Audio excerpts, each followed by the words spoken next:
Hello everyone, good morning to all of you. Welcome to logic Pathshala. आज के इस video में हम कवर करेंगे 31 मई 2023 के इम्पॉर्टेंट करंट अफेयर्स के क्वेश्चंस। फ्रेंड्स, इस वीडियो का जो पीडीएफ है वो आप लोगों को हमारे टेलीग्राम ग्रुप से मिल जाएगा। लिंक आपको डिस्क्रिप्शन में दिया गया है। आप डायरेक्ट भी टेलीग्राम पर सर्च कर सकते हैं लॉजिक पाठशाला 16। डेली करंट अफेयर्स के साथ साथ हम आपको रोज स्टडी जीके के क्वेश्चंस भी कवर कराते हैं। साथ ही में हम आपको ढेर सारा रिवीजन कराते हैं क्वेश्चन से, ताकि आप अपने पुराने करंट अफेयर्स के साथ भी जुड़े रहें, आपको वो रिवाइज होते रहें बार बार। तो इम्पॉर्टेंट वीडियो रहेगी, कंप्लीट ज़रूर देखिएगा। तो चलिए फिर वीडियो को शुरू करते हैं एक मोटिवेशन कोट से। सबसे बेहतरीन नज़र वो है जो अपनी कमियों को देख सके, क्योंकि जब तक हम अपनी कमियों को दूर नहीं करेंगे तब तक हम बार बार देखिए वही चीज़ सेम रिपीट करेंगे। लेकिन अगर आपने ये देख लिया कि आप में क्या कमी है जिसकी वजह से आपको ये चीज़ें फेस करनी पड़े, तो अगर आप उस कमी को ही दूर कर लेंगे तो आप उसमें बेहतर हो जाएंगे और फिर आप उस काम को कंप्लीट कर सकेंगे। सो देखें कि फ्रेंड्स, आप क्या चीज़ आप कम कर रही हैं या कहाँ पे आप गलतियाँ कर रही हैं जिनको आप सुधार सकती हैं। तो स्टार्ट करते हैं इम्पॉर्टेंट डे से। आज है 31 मई। आज के दिन मनाया जाता है वर्ल्ड नो टोबैको डे। तो ये सेलिब्रेट किया जाता है 31 मई को। उद्देश्य इसका देखिए यही है कि जो टोबैको है उसके हार्मफुल इफ़ेक्ट्स के बारे में लोगों को अवेयर करना, और साथ ही में जो तंबाकू की जो कंजप्शन है, खपत है, उसको कम करने के लिए कैसी इफ़ेक्टिव पॉलिसीज़ जो है उसकी वकालत करना, उनको बनाना। क्योंकि देखिए जब कंजप्शन कम होगा तो इसके बारे में चीज़ें भी देखिए कम होंगी, और लोग भी जब जागरूक होंगे तो उसका यूज़ भी कम करेंगे, क्योंकि काफ़ी हार्मफुल इफ़ेक्ट होते हैं बॉडी पे टोबैको के। वर्ल्ड नो टोबैको डे जो है इसे क्रिएट किया था मेंबर स्टेट ऑफ WHO ने। कब? 1987 में। अब आती है मोस्ट इम्पॉर्टेंट बात कि इसकी थीम क्या रही। इस बार इसकी थीम रही है we need food no tobacco. हमें खाने की ज़रूरत है, टोबैको की नहीं। तो ये रही इसकी 2023 की थीम। स्टार्ट करते हैं फर्स्ट क्वेश्चन से।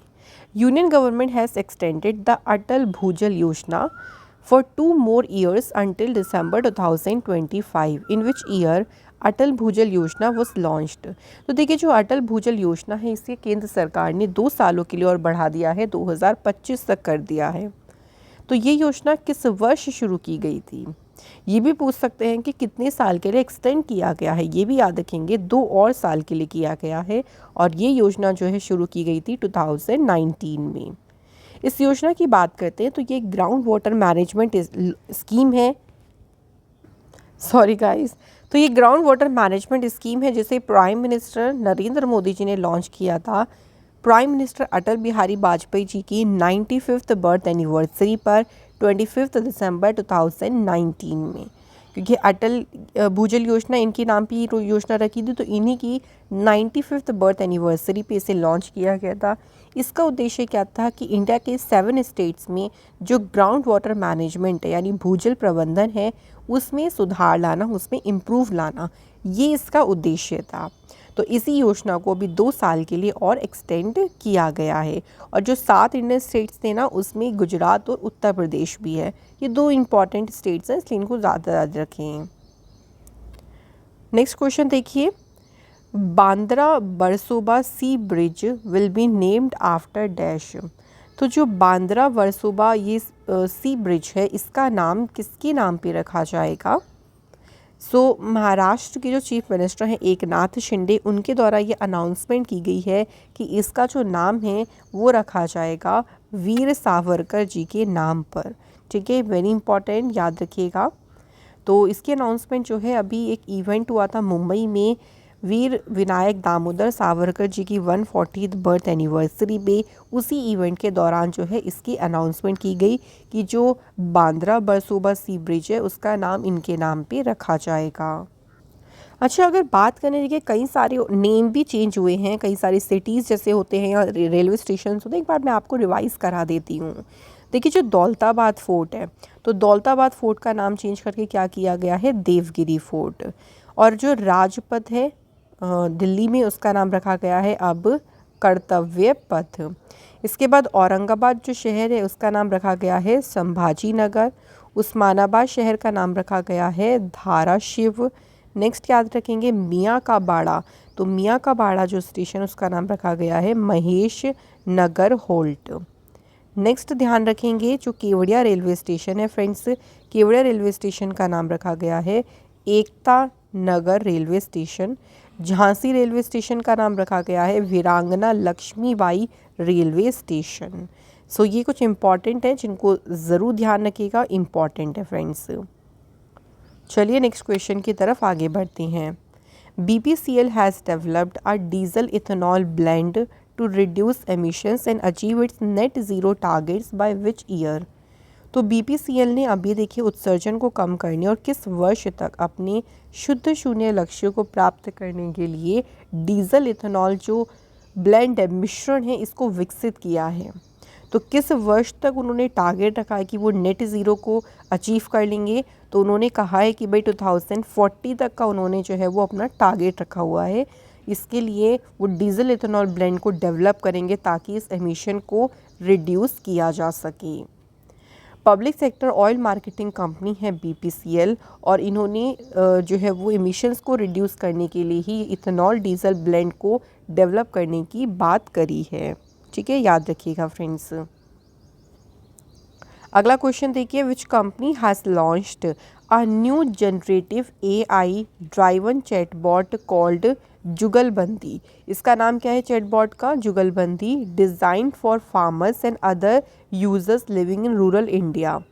किस कंपनी ने देखिए जो ग्रामीण भारत में रहने वाले किसान हैं या अदर यूज़र्स हैं उनके लिए जो है एक जुगलबंदी नाम से जो है उन्होंने एक AI चैटबॉट को लॉन्च किया है।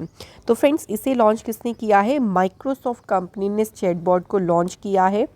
अब ये जो चैटबॉट होगा ये व्हाट्सएप मैसेजिंग जो सर्विस है उस पर ये ऑपरेट होगा और इसका उद्देश्य क्या होगा कि जितनी भी गवर्नमेंट स्कीम्स हैं उनकी जानकारी कई सारी मल्टीपल लैंग्वेजेस में जो है उपलब्ध कराना। क्योंकि जब देखिए उनको जानकारी ही नहीं होगी गवर्नमेंट स्कीम्स की तो उसको कैसे उनका बेनिफिट ले सकेंगे। तो ये जो चैटबॉट है ये उनको सभी गवर्नमेंट स्कीम्स के बारे में बताएगा कि किन किन गवर्नमेंट स्कीम्स को वो अवेल कर सकते हैं, क्या क्या वो बेनिफिट ले सकते हैं। तो इस चैटबॉट को लॉन्च किसने किया है? माइक्रोसॉफ्ट ने। Next question, which of the following bank has top performer in NPA management during fiscal year 23? तो अगर वित्त वर्ष 23 की बात करें तो इसके दौरान NPA प्रबंधन में किस बैंक का प्रदर्शन शीर्ष पर रहा है? तो सबसे अच्छा जो प्रदर्शन किया है वो किया है बैंक ऑफ महाराष्ट्र ने। बैंक ऑफ महाराष्ट्र जो है इसकी स्थापना 16 सितंबर 1935 को हुई। हेडक्वार्टर इसका पुणे में है और CEO का नाम है AS राजीव। यहाँ पे अगर बात करें friends state bank of India की तो पहले देखिए इसे इंपीरियल बैंक ऑफ इंडिया के नाम से जानते थे। इसकी स्थापना कब हुई? 1 जुलाई 1955 को जो है इसकी स्थापना हुई थी और इसका नाम पड़ गया था स्टेट बैंक ऑफ इंडिया। लेकिन पहले जो 27 जनवरी 1921 में जब शुरू हुआ था तब इसे इंपीरियल बैंक ऑफ इंडिया के नाम से जाना जाता था। हेडक्वार्टर कहाँ पे है पूछें तो हेडक्वार्टर है फ्रेंड्स इसका मुंबई में और इसके चेयरमैन कौन है? दिनेश कुमार खारा जो है SBI के चेयरमैन हैं। बात करते हैं यहाँ पे एक्सिस बैंक की। तो एक्सिस बैंक की स्थापना कब हुई? 3 दिसंबर 1993 को। मुंबई में ही एक्सिस बैंक का हेडक्वार्टर है। MD CEO का नाम है अमिताभ चौधरी और राकेश मखीजा जो हैं इसके जो है कौन है? चेयरपर्सन हैं। इसके बाद यूको बैंक की बात करते हैं तो 6 जनवरी 1943 को यूको बैंक की शुरुआत हुई। यूको बैंक का हेडक्वार्टर कहाँ पे है? कोलकाता में और सोमा शंकर प्रसाद जो है यूको बैंक के MD और CEO हैं। चलिए नेक्स्ट क्वेश्चन देख लेते हैं आप। अगला क्वेश्चन है, who was sworn in as the central vigilance commissioner? केंद्रीय सतर्कता आयुक्त के रूप में किसने शपथ ली है? इंपॉर्टेंट क्वेश्चन है। तो करेक्ट आंसर है फ्रेंड्स प्रवीण कुमार श्रीवास्तव। इन्होंने केंद्रीय सतर्कता आयुक्त के रूप में जो है अभी शपथ ली है। अपॉइंटमेंट्स की बात करें तो देखिए कन्फेडरेशन ऑफ इंडियन इंडस्ट्री के प्रेसिडेंट कौन बने? R Dinesh. Internet and mobile association of India के चेयरमैन बने Harsh Jain. Basketball federation of India के प्रेसिडेंट बने doctor K Govindaraj. Tata chemical board के MD CEO बने हैं R Mukundan. Next question, who has been honoured with the 57th Jnanpith award? तो 57th ज्ञानपीठ अवार्ड से किसे सम्मानित किया गया है? सही आंसर है दामोदर माउंजो को जो है अवार्ड से सम्मानित किया गया है। ये short story writer, novelist, critic और स्क्रीन राइटर हैं कोंकणी लैंग्वेज में। दामोदर माउंजो जो है ये सेकंड गोवा वासी या सेकंड गोवन बनी है जिन्हें ज्ञानपीठ अवार्ड रिसीव हुआ है आफ्टर रविंद्र केलेकर। तो जो रविंद्र केलकर हैं उनको 2008 में मिला था। उसके बाद दूसरे गोवावासी हैं दामोदर माउंजो जिन्हें ज्ञानपीठ अवार्ड से सम्मानित किया है। इनका एक फेमस नोवेल था जिसका नाम याद रखेंगे कर्मेलिन, और इसी नोवेल के लिए उन्हें साहित्य अकादमी अवार्ड मिला था कब, 1983 में। तो बहुत सारे देखिए इंपॉर्टेंट पॉइंट्स बन सकते हैं, ऐसा नहीं है कि यही पूछे, है ना। इनका ये नोवेल भी पूछ सकते हैं, इनका ये भी पूछ सकते हैं कि साहित्य अकादमी अवार्ड इन्हें कब मिला। अवार्ड्स की बात करें तो देखिए अभी एपिक्स यूनिवर्सिटी जयपुर में ऑनरिस कॉसा से सम्मानित किया गया किसे, सोनू सूद को। नेशनल वाटर अवार्ड 2022 मिला चंडीगढ़ को। फिजी का highest civilian award the companion of the order of Fiji, ये किसे दिया गया, प्राइम मिनिस्टर मोदी जी को। और पापुआ न्यू गिनी के द्वारा भी जो हाईएस्ट सिविलियन अवार्ड है उनका ग्रैंड कंपोनियन ऑफ ऑर्डर ऑफ लोगू, ये अवार्ड किसे मिला, प्राइम मिनिस्टर मोदी जी को। अगला question, who has won the Monaco grand prix 2023। तो भाई ये जो ग्रैंड प्रिक्स हुई है, जो ये फॉर्मूला रेस हुई है मोनाको, किसने जीती है, तो ये जीती है भाई किसने, मैक्स वर्स्टैपिन ने। सो मैक्स वर्स्टैपिन जो है फ्रेंड्स ये रेड बुल के रेसर हैं और कौन सी कंट्री से बिलोंग करते हैं, ध्यान रखेंगे नीदरलैंड से। इस सीज़न की ये उनकी चौथी जीत है, यानी अगर 2023 की बात करती हैं तो चलिए रिवाइज कर लेते हैं। अगर बात करें मियामी ग्रैंड प्रिक्स की तो ये जीती रेड बुल के रेसर मैक्स वर्स्टैपिन ने। ऑस्ट्रेलियन भी इन्होंने ही जीती है। बहरीन ग्रैंड प्रिक्स भी मैक्स वर्स्टैपिन ने जीती। उसके बाद सऊदी अरेबियन जो हुई थी वो जीती किसने, रेड बुल के रेसर सर्जियो पेरेस ने। तो आप देख सकते हैं कि 3 ये जीत चुके हैं और अब ये मोनाको वाली भी किसने जीती है, मैक्स वर्स्टैपिन ने जीती है। Next question, Ambati Rayudu has announced his retirement from the IPL। Ambati Rayudu was playing for which team in IPL 2023। आप सभी जानते हैं कि IPL जो है वो हो गया है समाप्त। चेन्नई सुपर किंग इसमें विनर रही है। इस पर मैं आपको आज एक वीडियो अलग से प्रोवाइड करूंगी जिसमें हम सभी इंपॉर्टेंट क्वेश्चंस को उसमें डिस्कस करेंगे।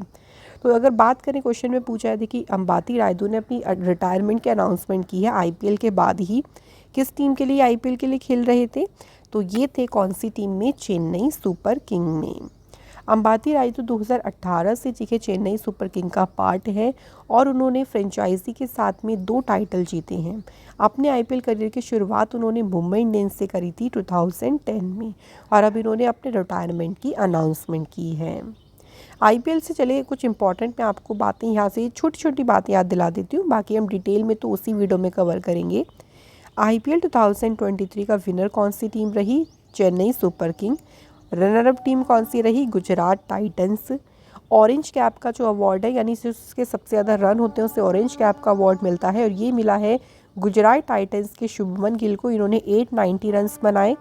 पर्पल कैप किसे मिली, तो पर्पल कैप मिलती जो सबसे ज़्यादा विकेट लेते हैं, तो ये गुजरात टाइटंस के मोहम्मद शमी को मिली 28 wickets. Fair play of the season का अवार्ड मिला चेन्नई सुपर किंग के अजिंक्य रहाणे को। इसके बाद देखिए कैच ऑफ द सीज़न का अवार्ड मिला गुजरात टाइटंस के राशिद खान को।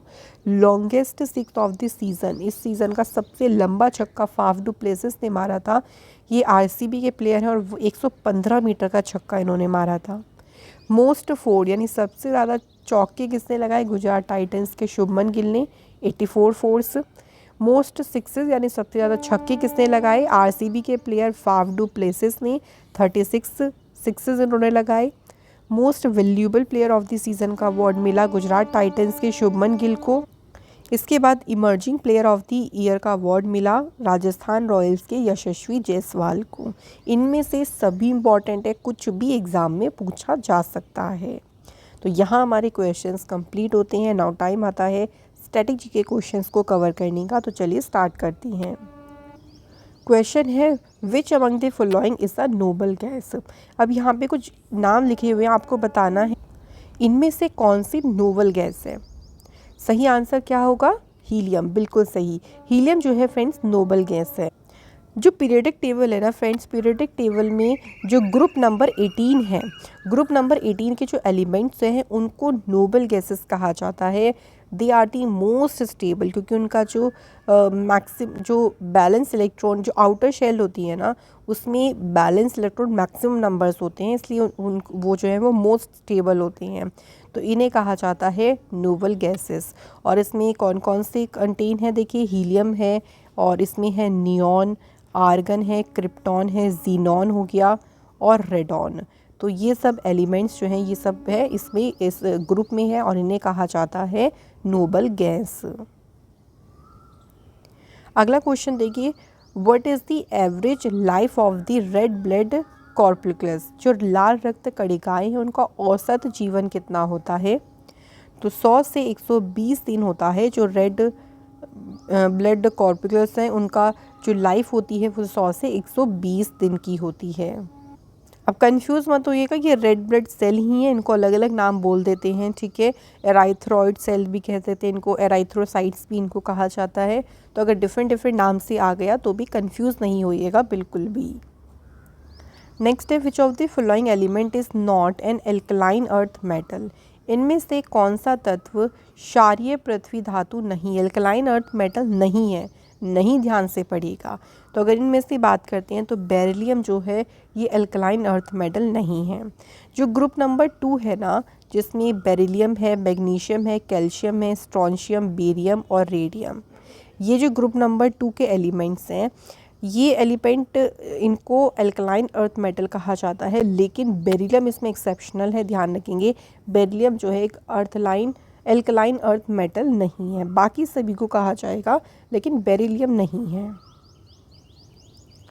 नेक्स्ट क्वेश्चन, चूज दी इनकरेक्ट एसिड सोर्स पेयर। अब हमें इनकरेक्ट चुनना है कि भाई लेमन में सिट्रिक एसिड होता है क्या, सोर मिल्क में lactic acid, ant sting oxalic acid, nettle sting methanoic acid.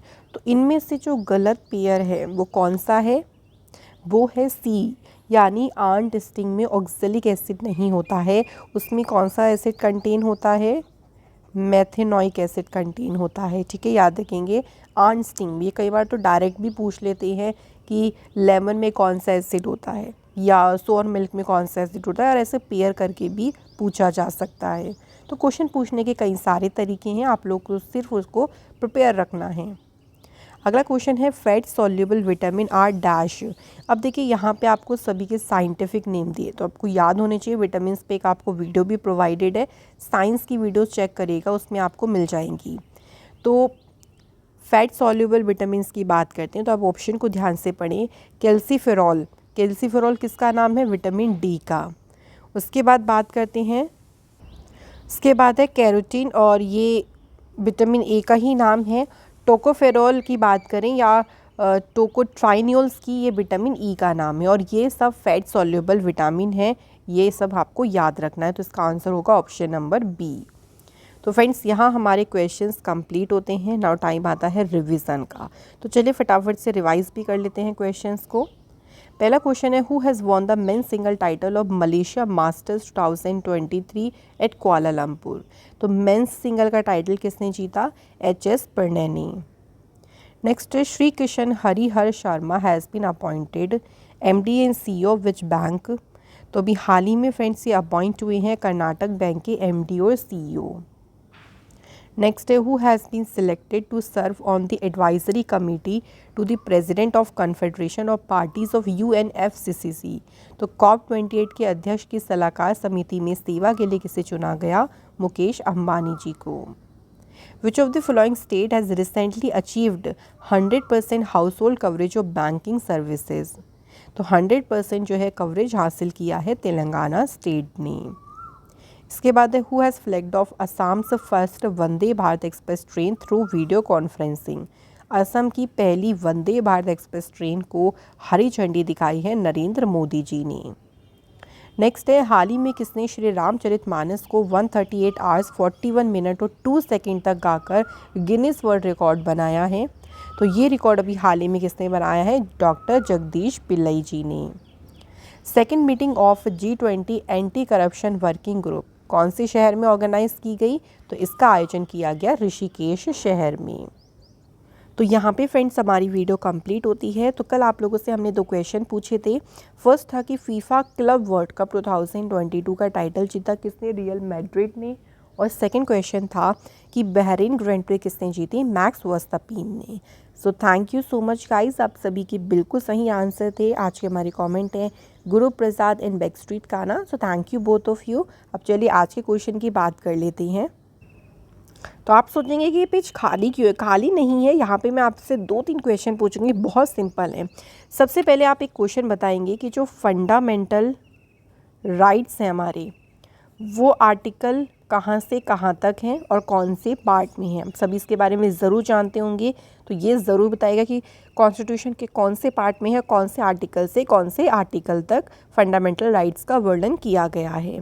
उसके बाद दूसरा क्वेश्चन अब क्या आता है, तो दूसरा क्वेश्चन बताइएगा कि कौन सी कंट्री से जो है वो फंडामेंटल राइट का जो कॉन्सेप्ट है वो लिया गया है, कौन सी कंट्री के कॉन्स्टिट्यूशन से इसे लिया गया है। तो इन दोनों क्वेश्चन के आंसर आपको हमें कमेंट बॉक्स में बताने हैं। और फ्रेंड्स इसी के साथ ये वीडियो यहाँ पे कंप्लीट होती है। अगर आपको हमारी क्लास अच्छी लगी है तो वीडियो को लाइक ज़रूर करें, शेयर करें अपने फ्रेंड्स के साथ में, और चैनल पे नए हो तो प्लीज़ चैनल को सब्सक्राइब ज़रूर करें। मैं आप लोगों से मिलूंगी अनदर इम्पॉर्टेंट क्लास में। Thank you so much for watching this video.